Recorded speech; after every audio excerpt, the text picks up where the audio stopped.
অনেক লাশ পাওয়া গিয়েছে, লাশ এখনো তুলছে, কি যে একটা অবস্থা, হায় আল্লাহ।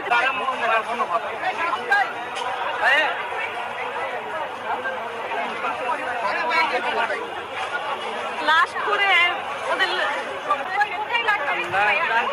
ওইখানে অনেকগুলো লাশ বেরিয়েছে, পরীক্ষা তো সবকিছু পাওয়া গেছে।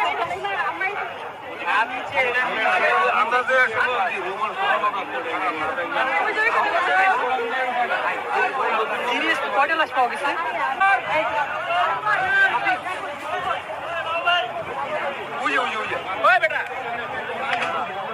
এখানে গণকবর দেওয়া হয়েছে ছাত্রদের, পরীক্ষা তো অনেক সব পাওয়া গেছে। কিসের গন্ধ এটা?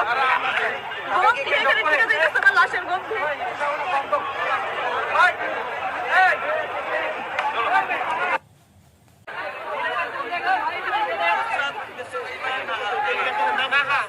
একজন একটা খাতার ভিতরে ভাই লিস্ট করতে থাকেন,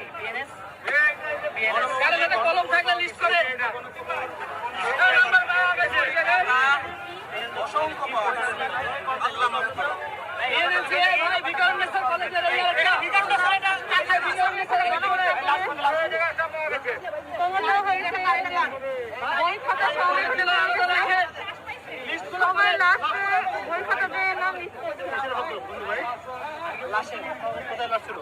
আল্লাহ তুমি এটা রক্ষণ, আল্লাহ।